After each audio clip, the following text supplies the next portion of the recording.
All right, we're back with Apocalypse v Orion. This is round 2, game 2. Apocalypse taking the first match fairly handily with multi-blink stalkers. I think we can all agree. Bunch of bullshit, if you ask me.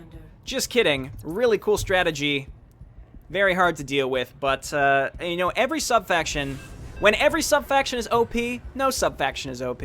In the bottom right, we have Apocalypse, random between Kala, Nerazim, Swarm, Covenant. Getting Covenant in the upper left, random between Raiders and Kala. Orion getting Kala. So we have a Kala v Covenant match. This will be pretty cool. Every time these matches start, I have the urge to say, we've never seen this matchup before. But I'm probably wrong. We've seen a lot of the matchups, but there's a lot of matchup options in HeptaCraft now. So there's a good chance there's some we have not seen. Can I get a feels bad man in the chat, please? Yeah, but only if you're not in it. I'm gonna have to go through the chat list to make sure these players aren't in there. Let's look. I mean, again, you could be logged out and I wouldn't know. Okay, well, let's see. Apocalypse, what you gonna do, buddy? Here's what you're gonna do. You're gonna throw down your anvil and then get a devotee and run it across the map. We know. The first 2 minutes, pretty much spoken for in this matchup. Orion maybe gonna go for a pulsar. A lot of it boils down to how much Orion is familiar with HeptaCraft. I don't know.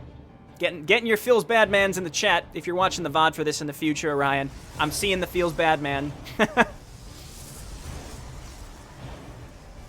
And it's hard to talk about these early setups here because both these players probably going to do a bit of a cookie cutter opener, but after the 3 to 4 minute mark, that's when things are really going to change. Orion scouting out, seeing that anvil, perhaps going to expect an early devotee, but keep in mind, Kala does have that really powerful stasis ground, which will allow them to survive against a fast devotee running across the map. But I would expect both players probably going to get some early units, and there we go. There's the devotee, and this is actually pretty cool because, and this is what I've talked about in the past tournaments rather, is with the mothership, just keep moving it towards your opponent as you're making the devotee. It just allows it to start just that much closer to your opponent.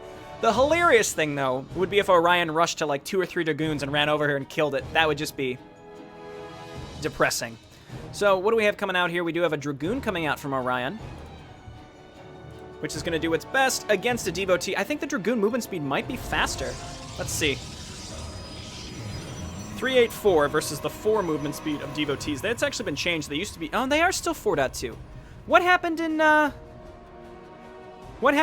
last match that we saw? Devotees had like a 4 movement speed. Maybe with Whirlwind, their movement speed decreases? That must be a slight mistake. Because in the late game of the low-end Golden Creeper game, we saw devotees with 4 movement speeds. Something must have happened here. So here's the big matchup between the Dragoon and the Devotee, and it looks like they're about even. And it looks like Orion trying to run away, and there's the stasis field. It's going to give him a little extra time to get a second Dragoon out. Sad face. Not really a sad face. More of a face of disgust. As the Devotee now going to run away. The thing about these Devotees is he's going to try to kill 1 worker. He gets 1. He gets 1 worker. And again, I think that's the better usage of that. He could have run it away, but if you run it away, it doesn't die. It doesn't get sucked back into your mothership to become an Ascendant later. Interesting, the Tal'Darim Citadel getting put on the low ground there. That's actually pretty vulnerable. A fast mech pit coming out from Apocalypse. I do love me some Harriers. If you're unfamiliar, they're basically vanguards from the campaign, modified to be a little more balanced in the sense that they do friendly fire. They technically attack the ground, so their shots can be slightly dodged. And something else. There's some other caveat, I don't remember what it is, but they also die pretty fast. Here come those two, the Dragoons, and punishing Apocalypse for putting the Citadel on the low ground. Probably going to get rid of this. He has 1 Ascendant with not enough energy. It will soon, but not quite enough energy to Sonic Orb, and 2 Warbots. And there we go, actually using that dimensional recall, or rearranged space-time rather, on his mothership. We never see that used to great effect, and right there he was able to save his Citadel. It does allow you to move a single building at a time to a different location. There goes the Psionic Orb doing as best as it could. But no other units out right now for Apocalypse against these Dragoons. 1 Dragoon goes down, though. He still has the Ascendant out, but no energy to do anything. It does have an auto attack. That's not great. We have here comes the Harrier. When this Harrier comes out, we will see what we'll be able to do. But actually using the Ascendant to draw the Dragoons into near the Mobius Command Dome to use his defensive ability here, Orbital Strike. 100 energy for 1 call down. That does that 60 damage, 80 against armored, so it just did 80 damage to both of these. And here's Orion still trying to maybe pick off this mothership, and here comes one Harrier. Oh, they have a minimum range. That was the other caveat. And there's the Harrier. You can see you can dodge as long as you're moving, and Dragoons are very fast. So this is actually pretty cool to see Dragoon micro against the Harrier.